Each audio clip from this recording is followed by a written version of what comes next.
그래서 우리가 정말 속사람이 변화되어지려면 언어가 변해야 됩니다. 자, 지은 밥에 한 달 동안 좋은 말만 했더니 누룩이 나왔어요. 누룩은 우리가 쓸모 있는 거잖아요. 그러나 한쪽은 썩었다고 합니다. 오늘 변화 프로젝트 6번째 바리새인의 증후군. 도대체 바리새인들이 무엇인가를 찾아보기 위해서 먼저 이 영상을 보여드렸습니다. 바리새인 증후군이라는 것은 무엇인가? 먼저 증상부터 한번 찾아보려 합니다. 교회 사역을 열심히 하기 때문에 하나님이 나를 사랑하실 거야. 이 생각을 가지고 있는 분. 두 번째, 죄를 짓지 않으려면 속박도 감수해야 돼. 세 번째, 나처럼 조금만 헌신하면 되는데 사람들은 왜 말씀대로 사는 걸 어려워하는지 모르겠어. 난 말씀대로 산다 얘기해요. 근데 왜 다른 사람들 그걸 어려워하지? 한마디로 평가하는 부분. 솔직히 나는 내가 하는 모든 일이 옳다고 생각한다. 정말 그러십니까? 내 요구가 사람들을 힘들게 하기도 하지만 하나님의 일이기에 어쩔 수 없다고 생각하면서 사람들에게 강요한다. 마지막, 이 정도는 돼야 크리스찬이지 하면서 내가 기준을 세우는 것. 이게 바로 바리새인 증후군인데, 바리새인 증후군의 특징은 뭐냐? 스스로 옳다고 여기는 자부심에 사로잡힌 사람입니다. 이런 모습이 혹시 없으셨습니까? 없으셨으면 다행입니다. 그러나 나는 옳고 다른 사람은 옳지 않다라는 생각에 사로잡혀 있으면 우리는 여전히 바리새인입니다. 이 시대의 바리새인에서 우리는 벗어나야 합니다. 바리새인들의 특징이요, 옳은 일만 합니다. 맞습니다. 정말로 좋은 일만 합니다. 그리고요, 이들은 옳은 말만 합니다. 한치 오차 없습니다. 옳은 일을 하고 옳은 말을 합니다. 그리고 언제나 동기가 바르게 출발을 합니다. 흠잡을 데가 없습니다. 교회에 이런 분들이 많으면 참 좋겠죠. 그러나 여기까지는 문제가 없는데 왜 바리새인 증후군이라고 했느냐? 증후군이라는 건 나쁜 의미잖아요. 왜 나쁘냐? 첫 번째, 당연히 우리의 말, 생각, 길 가야 하는 거 맞잖아요. 그렇지만 지나치게 그것을 구분짓는다는 얘기입니다. 하나님의 그 관대함의 사랑, 때로는 하나님의 그 매몰찬 공의, 이 사이에서 우리가 우리 스스로 잣대를 가지고 흔들어 버린다라는 겁니다. 이만큼밖에 사랑 못해, 이만큼밖에 정직하지 못해, 이만큼밖에 진실하지 못해. 이게 바리새인 증후군입니다. 다시 말해서요, 정죄한다는 얘기예요. 판단하고요, 내 마음에 맞지 않기 때문에 판단해버립니다. 내 마음에 안 맞으니까 정죄해버려요. 이게 바리새인입니다. 말은 옳습니다. 그렇게 하면 안 돼. 성경에 빗대어서 그렇게 하면 안 돼가 맞아요. 그러나 아까 기도 때도 말씀드렸지만 사랑이 없으면 울리는 꽹과리일 뿐이에요. 무엇을 해달라, 무엇을 하라, 그 안에 사랑이 있느냐는 얘기입니다. 바울이 로마서에 이야기했지 않습니까? 사랑의 빛 외에는 아무것도 지지 말라겠습니다. 사랑의 빛만 지시기 바랍니다. 사랑의 빛이라는 것이 무엇입니까? 판단하고 정죄하고 심판하는 자리가 아닙니다. 그것을 이루지 못하였기에 그 마음을 안타까워하며 끌어안고 보듬고 위로하는 것입니다. 그러나 바리새인들은 요구하기 바쁩니다. 그 요구하는 규칙 안 되죠. 그렇다면 혼자 믿을 수 있을까요? 아니요. 혼자 믿을 수 없습니다. 공동체에 필요한 이유는 함께 모든 생활을 나누라고 하나님께서 우리를 만드신 것이기 때문입니다. 우리 가끔 가다가 정말로 힘들면 그런 말을 할 때가 있을 거예요. 저 사람은 감옥에다가 넣어버려야 돼. 맞아요. 정말 넣어야 돼요. 그런데 바리새인들은 그렇게 주장을 합니다. 그런데 그러면 그리스도인들은 어떻게 하라고요? 그리스도인들은 그에 앞서서 하나가 더 필요하죠. 하나님께 돌아가셔야 합니다. 회개하시고 돌아가셔야 합니다. 하나님은 용서하시는 하나님입니다. 그 앞에 겸손하실 수 없으시겠습니까? 진실하실 수 없으시겠습니까? 정직하실 수 없으시겠습니까? 그 이후에 되지 않을 경우에 예수님께서도 말씀하신 것처럼 발의 먼지를 툭툭 털어버리라겠지. 그런데 우리는 먼저 정죄해놓고 나서 그 다음에 의인인 척, 그러니까 내 얘기했잖아, 이렇게 하는 것이 맞다고 이미 정죄해놓고 나서 그 말을 해봤자 소용없어요. 정죄하기 이전에 먼저 사랑의 말을 건네고 나서 그러지 않았을 때 정죄할 필요가 없습니다. 정죄할 필요 없이 그냥 탁 끊어버리면 끝나는 거예요. 그러나 우리는 어떻게 합니까? 우리를 드러내고 싶어서 끊지도 못하고 여전히 종교적인 규칙들을 범한 그들을 끝까지 판단하려 합니다. 70번씩 7번 용서하라는 그 말의 의미가 뭐라고 말씀을 드렸습니까? 상대방이 돌이키려는 의지를 가질 때라고 했습니다. 그러면 그 의지가 언제 돌아오는지 어떻게 합니까? 끝까지 기다려야 합니까? 누구나 다 알게 하시거든요. 때가 이르거든요. 그때가 도착하면 우리가 하지 않아도 하나님이 그때를 거두어 버리십니다. 그렇기 때문에 깨닫지 못하고 놓치는 그 순간이 이르기 전에 우리는 귀를 기울일 줄 알아야 합니다. 바리새인의 특징이 뭐라고요? 귀 기울일 줄 몰라요. 오늘 본문에 보니까 뭐라겠습니까? 2절에 서기관들과 바리새인들이 모세의 자리에 앉았으니라 했습니다. 항상 높은 자리에, 내가 남보다 더 높은 자리에 있다라는 권위의식, 명예심, 그리고 나는 항상 대접받아야 된다라는 그 생각, 그리스도인들은 대접받는다는 생각을 해서는 안 됩니다. 그리스도인들은 무조건 베푸는 사람들입니다. 예수님 대접 받으신 적 있으십니까? 예수님 대접받으신 구절 찾아보셨습니까? 있습니다. 언제 있을까요? 성경에는 별로 없지만, 나타나진 않았지만, 우리 파시온 데 크리스토의 수로보니게 여인이 자기의 딸이 고쳐진 그 장면, 그 상황으로 멜 깁슨이 연출을 했는데 그 여인이 어떻게 합니까? 달려와서 입에 물 한 모금을 넣어주는 그 장면. 성경에는 없습니다. 유일하게 대접받았어요. 그 순간 물 한 모금 대접받았다고요. 가나안의 혼인잔치에서 대접받았습니까? 아니요. 자, 병든 자 살려내서 대접받았습니까? 아니요. 과부가 막 꺼이꺼이 울고 갑니다. 외동아들을 살려내줬습니다. 거기 칭찬받았다는 이야기 있습니까? 없습니다. 그런데 우리는 왜 믿음이 점점점 있다고 하면 대접받으려고 하고 높은 자리에 올라가려고 하고 왜 자꾸 권위적으로 모든 것을 가르치려 들까요? 예수님은 겸손하셨는데 왜 우리는 높아지려고 하는지 그 이유를 모르겠습니다. 오히려 낮아지고 겸손해지는 자를 오히려 우리는 무시를 합니다. 그것은 아니잖아요. 진정한 크리스찬이라면 겸손의 발걸음에 축복해주고 배우려고 해야 되잖아요. 그런데 우리는 그러지 않습니다. 순종의 자리에 앞서려고 하지 않아요. 바리새인과 같이 그저 편안한 상석 자리만 탁 해서 대접받으려고 합니다. 내가 먼저 달려가가지고 희생하려는 것 없으면 우리는 바리새인입니다. 입술만 살아있는 바리새인이라는 얘기입니다. 바리새인에게 허락되어진 건 딱 하나입니다. 이 외식하는 서기관과 바리새인들아라고 했습니다. 그들이 성경 말씀을 몰랐습니까? 아니요. 당대의 바리새인과 같이 말씀에 탁월한 뛰어난 해석력을 가진 자들은 없었습니다. 그러나 예수님은 그들에게 질타를 했습니다. 외식하는 자들아, 이 회칠한 무덤아. 그 말은 무엇입니까? 껍데기란 얘기입니다.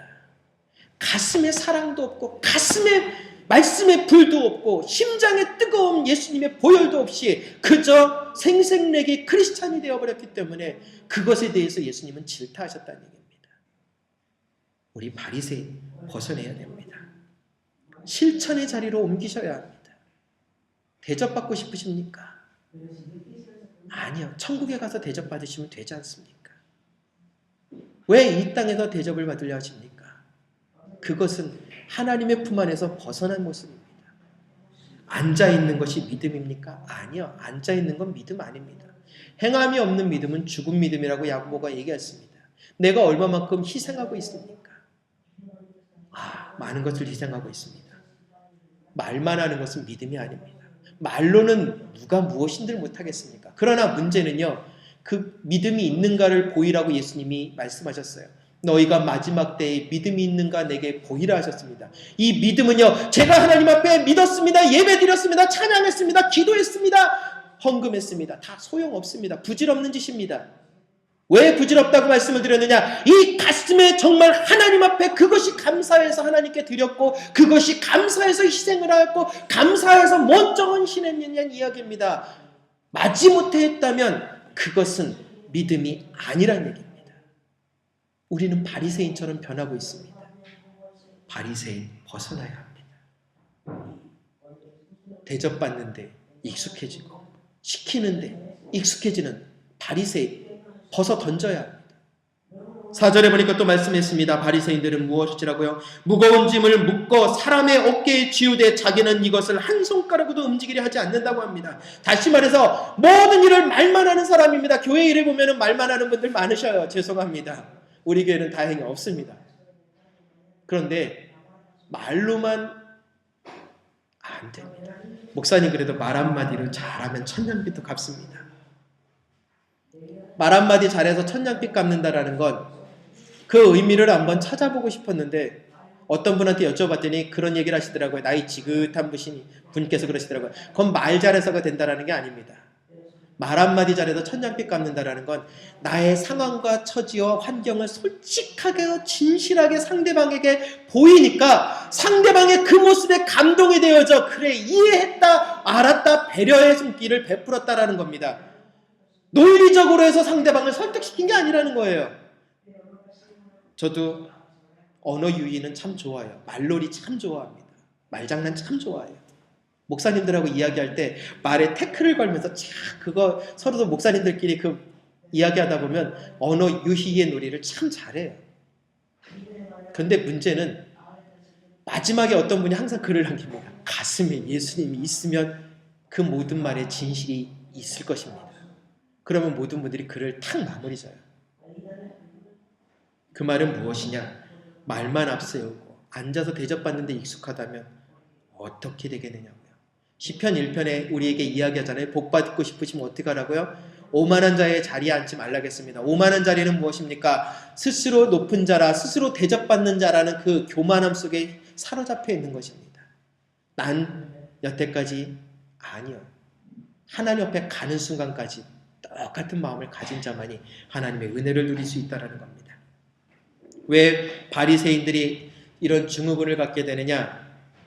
염려와 두려움이 있기 때문입니다.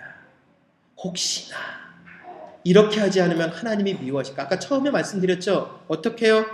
열심히 내가 교회 일을 하지 않으면 하나님이 나를 안 사랑하실 것 같아서. 아니요. 작은 일 하나에도 진심을 담으면 그 진심으로 하나님은 움직입니다. 맡은 자들에게 구할 것은 그래서 충성이라고 하셨잖아요. 충성이 무엇입니까? 마음 중심이잖아요. 충자. 마음의 중심이라는 한자어입니다. 내 마음 중심이 어디 있느냐는 얘기예요. 맡은 자들의 모든 일을 할 때 그 속에 이 속에 예수님이 있느냐고 물으시는 거죠. 그것이 없다면 하나님의 역사는 이룰 수 없습니다. 아까 말의 힘을 보여드렸습니다. 이 가슴에서 나오는 말을 하니까 상대를 움직인다는 얘기잖아요. 좋은 말을 했더니 미생물이 살아난다라는 얘기입니다. 나쁜 말을 했더니 미생물이 죽잖아요. 이외에도 수많은 실험이 있습니다. 물을 가지고 변화시켰고 생쥐를 넣고 실험을 했더니 생쥐가 암에 걸린대요.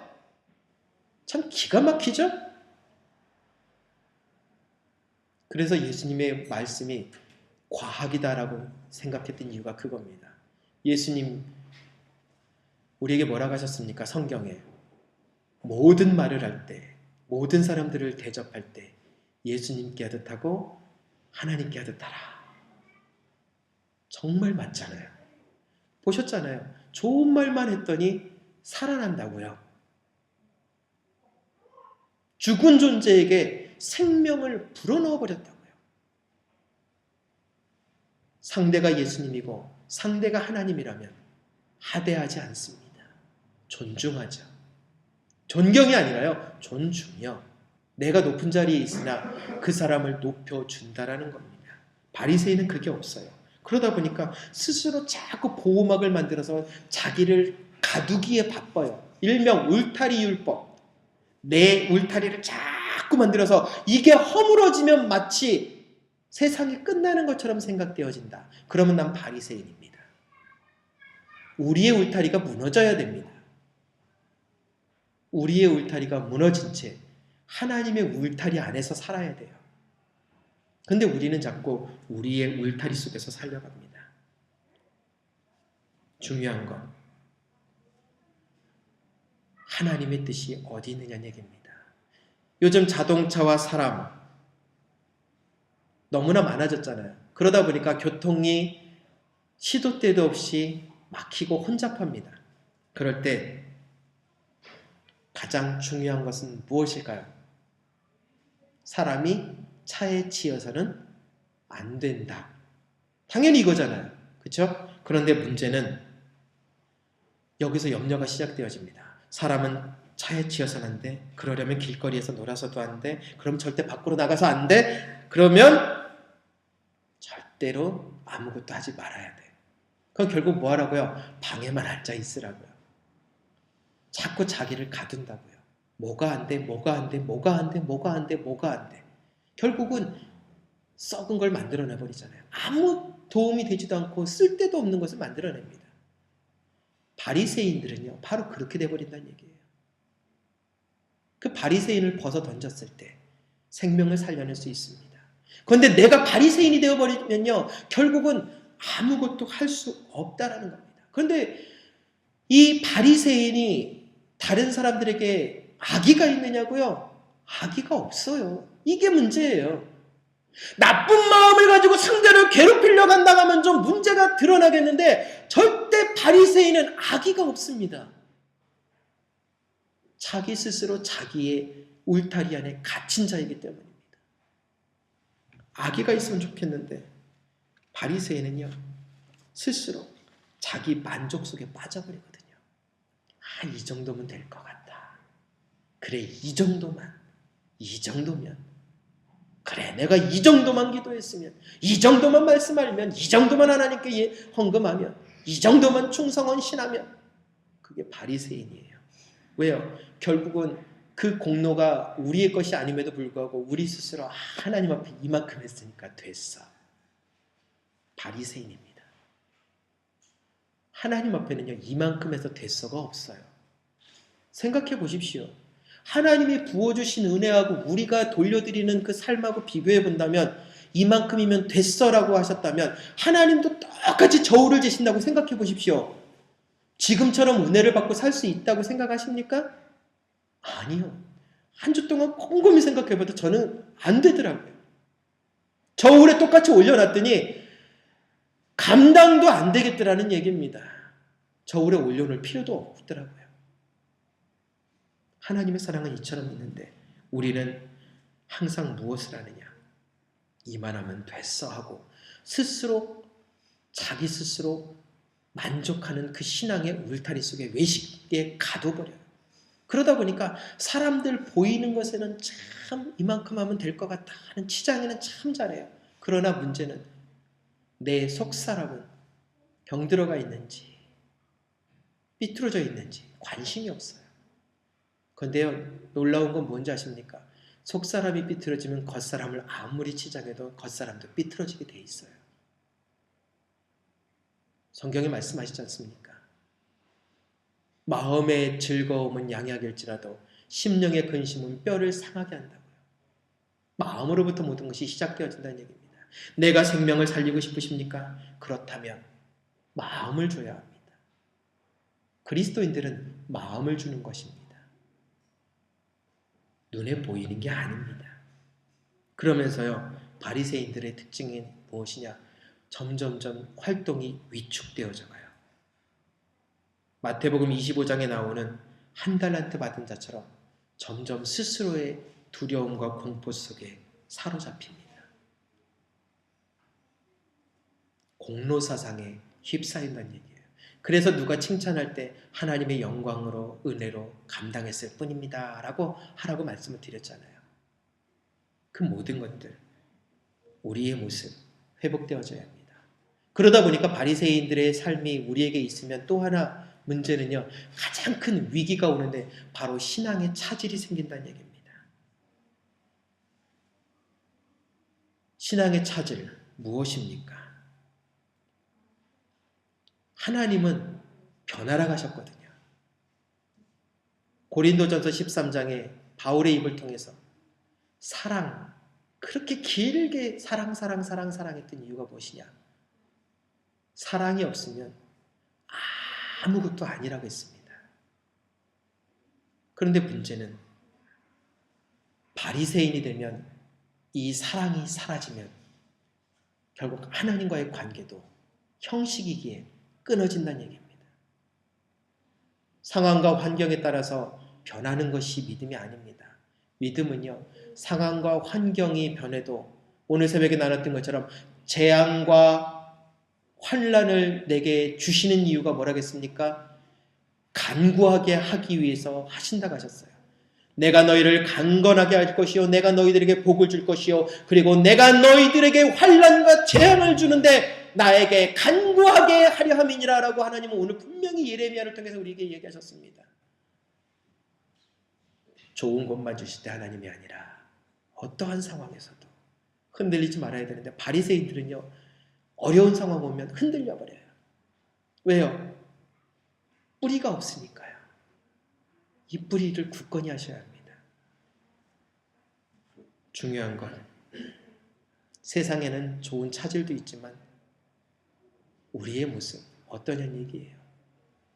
그리고 가장 중요한 건 바리새인들의 그 모습을 극복하시려면요 두려워하지 마십시오. 나의 자아를 깨트리는 걸 두려워하지 마십시오. 2009년도에 저희들이 2주년 하면서 영상을 틀어드렸을 때 한 분의 편지를 앞에서 읽어드리면서 제가 읽어드리면서 영상을 드렸을 때 그 고백이 우리 모두의 고백이라고 제가 나눴던 것을 기억하실 겁니다. 참 내 안에 있는 걸 깨트리는 게 왜 이렇게 힘들었는지 모르겠습니다. 믿음의 세월 살아오는 동안 이것이 잘못된 것은 잘못되었던 것을 인정하고 깨트려야 되는데 왜 그것을 버리는 게 그렇게 힘이 들었는지 모르겠습니다. 그게 우리 모두의 고백이라고 제가 말씀드렸는데 다 공감했던 내용이죠. 왜 그렇습니까? 믿음에 깊이 들어가려면요 내 고집이 제일 먼저 꺾여야 되거든요. 내 생각 배설물처럼 바울처럼 여겨야 되거든요. 내가 하고 있는 일이요 내가 잘나서 남보다 뛰어나서 맡긴 것이 아니라 얼마나 부족하면 그 일을 시켜서라도 하나님이 나를 위로얻게 하고 다른 사람들 앞에 돋보이게 하시려고 그 자리에 앉혔을까 이렇게 생각하시라고 저는 다른 분들한테 그렇게 이야기를 해요. 정말로 가끔가다 상담이 옵니다. 목사님 이런 일을 직분을 감당할 수 없는 자입니다. 그런데 어떻게 감당합니까? 그럼 저 그렇게 회신해요. 맞습니다. 자매님은 그거 감당할 그릇 아닙니다. 그런데 하나님이 자매님에게 그 그릇을 감당하라고 한 이유는 딱 한 가지입니다. 아무것도 못할 자이기 때문입니다. 그러면서 덧붙여요. 제가 목사인 이유요. 아무것도 할 줄 모르니까 말씀만이라도 파고들면 그 말씀을 가지고 전하라고 저를 이 자리에 세웠습니다. 얼마나 부족하면 목사를 세웠겠습니까? 그 자리에서 할 것은 딱 한 가지입니다. 헌신입니다. 그 자리에 앉혀주셨기에 헌신하는 겁니다. 모든 상황에 뛰어난 은혜를 바라며 달려가는 것입니다. 맡은 자들에게 구할 것은 충성이라 하였습니다. 그러려면 어떻게 해야 될까요? 하나님이 도와주신다라는 신뢰감을 놓치지 말아야 합니다. 자, 하나님 신뢰하십니까? 예수님 신뢰하십니까? 성령님을 신뢰하십니까? 서바나 교회가 하나님의 도구로 쓰임받고 있다는 것을 신뢰하십니까? 이 신뢰는 무엇일까요?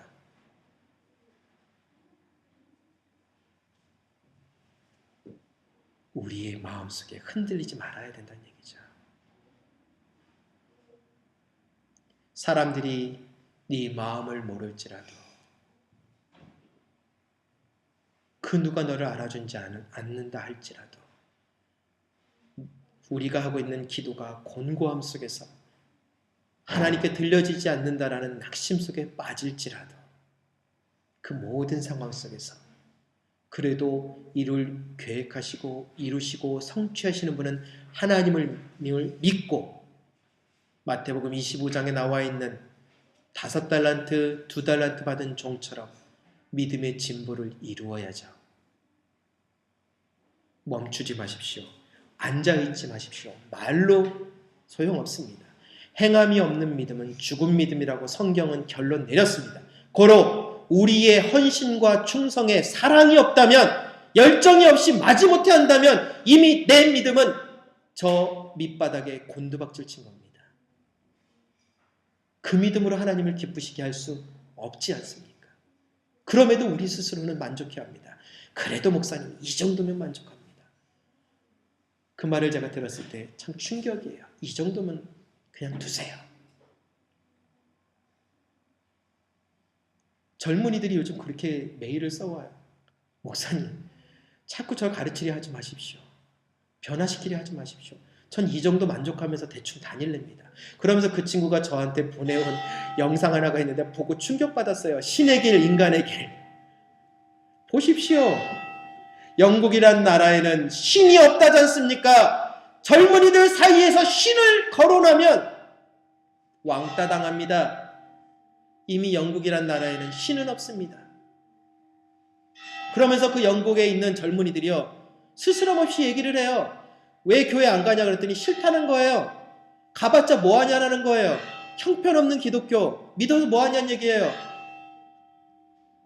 그러면서 그들이 무엇을 하고 있느냐, 과거 예수님 안 믿으면 죽였던 원주민들의 그 무속신앙, 땅의 신을 깨워낸다고 원주민 인디언 옷 입고 마당에서 덩덩덩덩 북두들기면서 그거에 심취해가지고 그 황홀경 속에서 자기들의 인생을 맡기고 있더라고요. 목사님 보십시오. 세상은 이런 곳입니다. 목사님의 설교는 틀렸습니다. 그래서 제가 마지막으로 회신했어요. 내가 틀렸다 해도 좋다. 그러나 십자가는 안 틀렸다. 너를 사랑하는 십자가는 안 틀렸다. 그 글 속에 한 사람이 신이 우리를 구원한다라는 건 새빨간 거짓말이다. 우리 스스로가 선택하는 것이다. 그것으로 네가 나에게 말을 했지만 나는 너에게 다시 말한다. 네가 이 땅에서 사는 100년이 너의 인생의 끝이라면 그렇게 생각하고 살아라. 그러나 나는 100년 뒤에가 문제이기 때문에 오늘도 나는 그 십자가 앞에 무릎을 꿇겠다. 여러분들은 어떻게 하시겠습니까? 로마서 8장 28절에 그렇게 분명히 이야기하고 있습니다. 하나님을 사랑하는 자, 곧 그 뜻대로 부르심을 입은 자들에게는 모든 것이 합력하여 선을 이룬다겠습니다. 바리새인들 합력 못해요. 바리새인들은 하나 되지 못합니다. 스스로 벗어났다고 생각하시면 바리새인 증후군입니다. 그것은 믿음이 아닙니다. 공동체를 왜 만드셨습니까? 함께 하라고 했습니다. 끌어주길 바라십니까? 아니요. 공동체에서는 끌어주는 거 없습니다. 서로가 함께 합력하여 가는 거죠. 잊지 마십시오. 믿음으로 위축되지도 다른 사람들을 위축시키지도 마시고요. 새롭게 속사람이 변화되어져 정말 십자가의 그 뜨거운 열정, 불타오르는 가슴을 가지고 세상을 품으시기 바랍니다. 그래야 세상이 변합니다. 내 안에 바리새인의 모습을 가지고 오면 결국 그거예요.